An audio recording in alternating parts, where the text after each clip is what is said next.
नमस्कार, मी धनंजय सानप द ॲग्रोवन शोमध्ये तुमचं स्वागत. इस्रायल, अमेरिका आणि इराण यांच्यातील युद्धामुळे जागतिक स्तरावरती परिस्थिती अत्यंत विदारक अशी निर्माण झालेली आहे आणि त्यामुळं मोठ्या प्रमाणात देशांतर्गत ज्या काही देशातील परस्परातील ज्या काही शेतमालाच्या निर्याती आहे ती सुरू असतात त्याच्यावरती सुद्धा मोठ्या प्रमाणात परिणाम झालेला आहे. आणि हे युद्ध जर असंच दीर्घकाळ सुरू राहिलं तर त्यामुळे भारताच्या शेतमाल निर्यातीवरती मोठा परिणाम होईल आणि भारताची शेतमाल निर्यात जी आहे त्याच्यावरती एक पंचमांश परिणाम जाणवेल अशा प्रकारची माहिती global trend and research initiative म्हणजेच GTIRनं त्यांच्या अहवालात नुकतीच प्रसिद्ध केली आहे. मग एकीकडे हा अहवाल समोर आल्यानंतर म्हणजे अशा प्रकारची भीती व्यक्त केली जात असताना दुसरीकडे आज संसदेचं अर्थसंकल्पीय अधिवेशनातलं दुसरं सत्र हे आजपासून सुरू झालं. मग या अर्थसंकल्पीय अधिवेशनामध्ये सुद्धा विरोधकांनी काय मागणी केली तर या मागणीमध्ये विरोधकांनी असं सांगितलं की भारत मध्य पूर्वेतील जी काही अनागोंदी सध्या सुरू आहे त्याचा भारताच्या निर्यातीवरती काय परिणाम झाला आहे त्याच्यावरती मोठ्या प्रमाणात चर्चा आज संसदेत करावी अशा प्रकारचा मुद्दा हा विरोधकांनी उपस्थित केला. परंतु त्यावरती एस जयशंकर जे देशाचे परराष्ट्र मंत्री आहेत ते नेमकं काय म्हणाले, त्यासोबतच विरोधकांनी काय मुद्दा उपस्थित केला, या अहवालात नेमकं काय सांगण्यात आलेलं आहे, सगळ्यांची माहिती आज आपण द ॲग्रोवन शोमध्ये घेणार आहोत.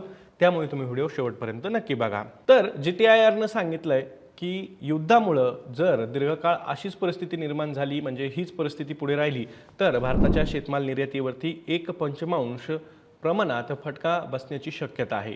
साधारण 2025 मध्ये भारतानं पश्चिम आशियातील देशांना 11.8 अब्ज डॉलरची शेतमाल निर्यात केलेली होती. त्यामध्ये भारताच्या शेतमाल निर्यातीचा एक पंचमांशपेक्षा सुद्धा जास्त वाटा होता असं सुद्धा या अहवालात GTIRनं सांगितलेलं आहे. त्यासोबतच असंही सांगितलंय की भारतातील कृषी क्षेत्रावरती या युद्धामुळे मोठ्या प्रमाणात परिणाम निर्माण होण्याची शक्यता आहे आणि त्यामुळे शेतकऱ्यांना सुद्धा मोठ्या प्रमाणात फटका बसेल असा सुद्धा अंदाज या अहवालात नमूद करण्यात आलेला आहे. प्रामुख्याने तांदूळ असतील, फळं असतील, भाजीपाला पिकं असतील, मसाला पिकं असतील, मासे असतील, त्यासोबतच मांस असेल, पेय असेल आणि दुग्धजन्य पदार्थ असतील यांची मोठ्या प्रमाणात ही मध्य पूर्वेतील पश्चिम आशियातील देशांना निर्यात केली जाते. भारतातनं एक प्रकारे जवळपास 60 ते 70% या शेतमालाची निर्यात ही पश्चिम आशियातील देशांमध्ये केली जाते. परंतु आत्ताची जी परिस्थिती आहे या परिस्थितीमुळं ही जी काही निर्यात आहे ती ठप्प झालेली आहे आणि त्यामुळं मोठ्या प्रमाणात त्याचा फटकासुद्धा भारतीय शेतकऱ्यांना बसत असल्याचं सुद्धा या अहवालात नमूद करण्यात आलेलं आहे. भारतातून पश्चिम आशियाई देशांना जी निर्यात केली जाते शेतमालाची त्यामध्ये सर्वाधिक वाटा हा तांदळाचा असतो. जवळपास 2025 मध्ये भारतानं पश्चिम आशियाला 4.43 अब्ज डॉलरचा तांदूळ हा निर्यात केलेला आहे आणि एकूण तांदूळ निर्यातीच्या तुलनेत भारतानं पश्चिम आशियाला त्यापैकी 36.7% तांदूळ निर्यात केल्याचं सुद्धा या अहवालात सांगण्यात आलेलं आहे. आणि त्यामुळं पंजाब, हरियाणा, उत्तर प्रदेश, आंध्र प्रदेश आणि तेलंगणा या राज्यातील उत्पादकांसाठी जर हे आखाती देशांमधलं युद्ध सुरूच राहिलं तर आखाती देशांच्या बाजारपेठा ज्या महत्त्वाच्या ठरतात त्या धोक्यात येतील अशा प्रकारचा इशारा सुद्धा या अहवालात देण्यात आलेला आहे. आणि त्यामुळे एकूणच तांदळाच्या निर्यातीवरती सुद्धा या जागतिक बाजारपेठेमध्ये जी काही अस्थिरता निर्माण झालेली आहे त्याचा सुद्धा परिणाम दिसेल अशी शक्यता सुद्धा याच्यात वर्तवण्यात आलेली आहे. त्यानंतर मांस निर्यात ही भारतातनं मोठ्या प्रमाणात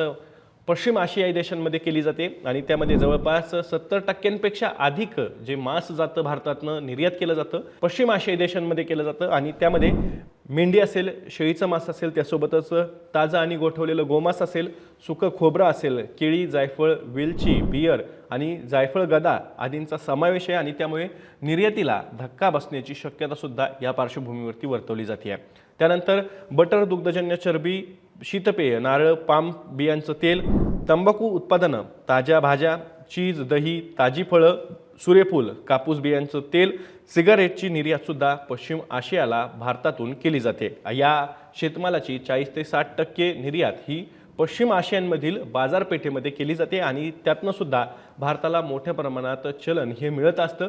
परंतु आत्ताची जी परिस्थिती आहे त्या परिस्थितीमध्ये ही निर्यात ठप्प झालेली आहे आणि त्यामुळं दीर्घकाळ जर का अशीच परिस्थिती राहिली तर त्याचाही या शेतमाल उत्पादक शेतकऱ्यांना मोठ्या प्रमाणात फटका बसेल असं सुद्धा या अहवालात नमूद करण्यात आलेलं आहे। त्याखालोखाल जर आपण बघितलं तर तांदूळ, नारळ, काजू, गोमांस प्रक्रियायुक्त फळं, कांदे, लसूण, हळद, सुक्या डाळी, जिरे, धने, मसाले आणि त्यासोबत भाजीपाला यांची निर्यात सुद्धा पश्चिम आशियाई देशांमध्ये एकूण निर्यातीच्या 1/4 ते 1/3 प्रमाणात केली जाते। कॉफी, ब्रेड, बिस्किट, बेकरी उत्पादनं, कच्ची तंबाखू आणि इतर अन्नपदार्थ, साखर, कोळंबी यासारख्या उत्पादनांची तुलनेनं कमी निर्यात केली जाते, परंतु त्याला सुद्धा मोठ्या प्रमाणात फटका या जागतिक अस्थिरतेचा बसेल अशी सुद्धा शंका आणि एक प्रकारे इशारा या अहवालात देण्यात आलेला आहे। दरम्यान होर्मुझच्या समुद्रधुनीतून त्या मार्गे होणारी वाहतूक सध्या विस्कळीत झालेली आहे आणि त्यामुळे भारतातून होणारी निर्यात ठप्प झालेली असून शेतमालाचे कंटेनर सुद्धा बंदरावरती अडकून पडलेले आहेत। त्याचा व्यापाऱ्यांसह शेतकऱ्यांना मोठ्या प्रमाणात फटका हा बसताना दिसतोय। आता या सगळ्या पार्श्वभूमीवरती म्हणजेच ही जी परिस्थिती निर्माण झालेली आहे पश्चिम आशियाई देशांमध्ये, त्या पार्श्वभूमीवरती आज संसदेच्या अर्थसंकल्पीय अधिवेशनामध्ये सुद्धा प्रश्न उपस्थित करण्यात आलेला होता। काँग्रेसचे राष्ट्रीय अध्यक्ष आणि तथा खासदार मल्लिकार्जुन खरगे यांनी आज राज्यसभेमध्ये या संदर्भात प्रश्न उपस्थित केला। भारत एकूण ऊर्जेपैकी 55% ऊर्जा ही या मध्यपूर्वेतील देशांमधून आयात करत असतं आणि सध्या या सगळ्या जागतिक अस्थिरतेमुळे या युद्धाचा जो काही परिणाम आहे त्याच्यामुळे या ऊर्जेच्या आयातीवरती सुद्धा मोठ्या प्रमाणात परिणाम निर्माण झालेला आहे।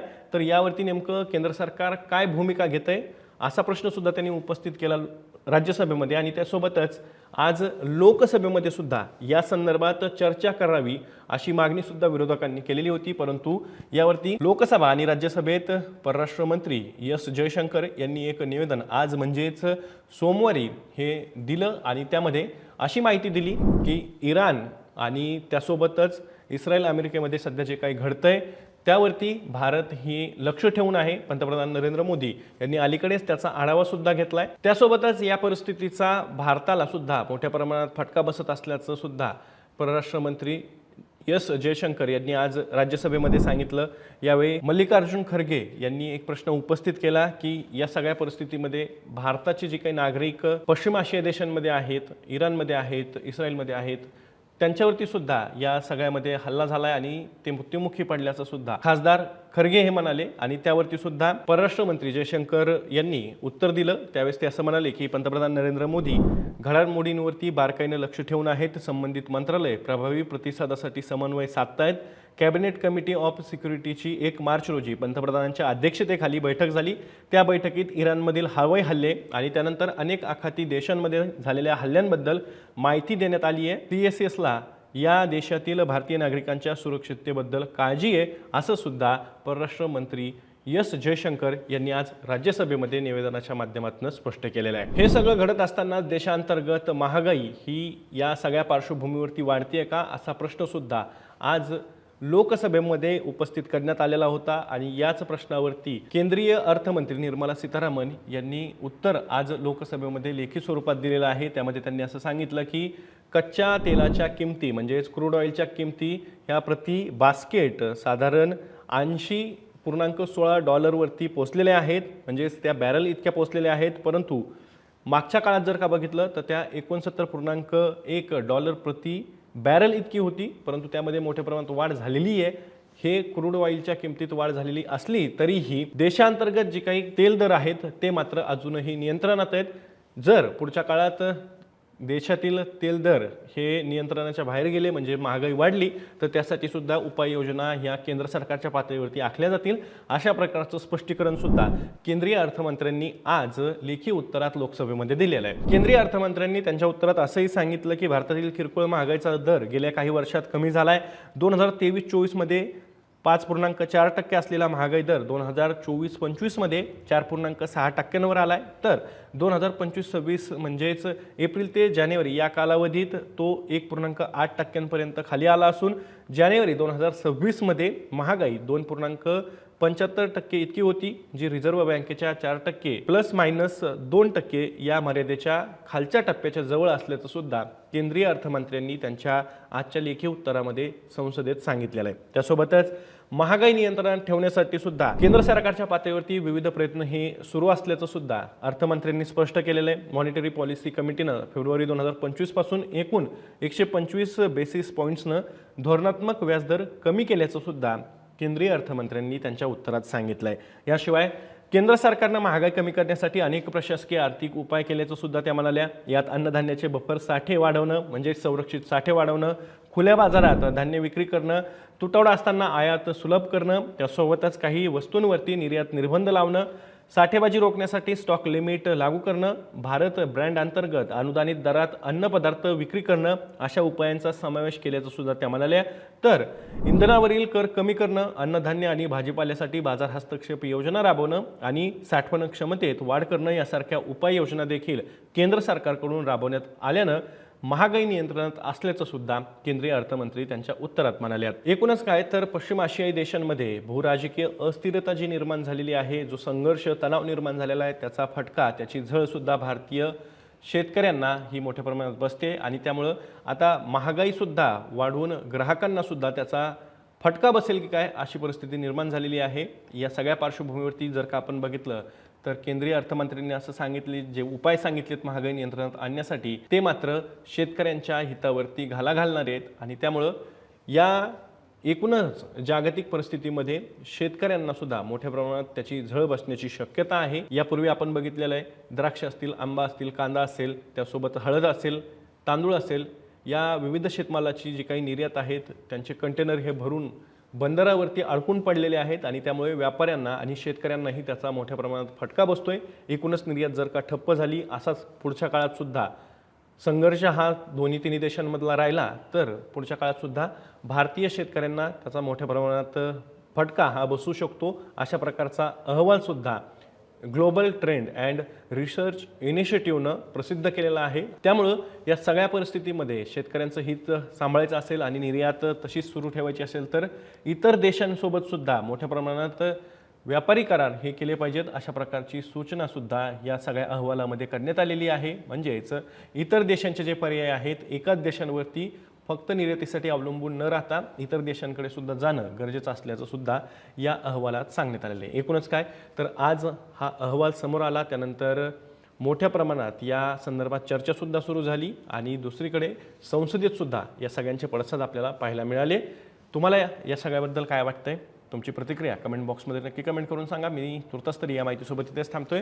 मी दररोज संध्याकाळी 6 वाजता ॲग्रोवनच्या यूट्यूब चॅनलवर शेती आणि शेतकऱ्यांच्या हिताचे मुद्दे घेऊन असतो, त्यामुळे तुम्ही अजूनही ॲग्रोवनच्या यूट्यूब चॅनलला सबस्क्राईब केलं नसेल तर लगेच सबस्क्राईब करा। व्हिडिओ जास्तीत जास्त शेतकऱ्यांपर्यंत पाठवण्यासाठी व्हिडिओला लाईक आणि शेअर नक्की करा। आपण पुन्हा भेटू, तोवर तुम्ही तुमची आणि तुमच्या जवळच्या माणसांची काळजी घ्या।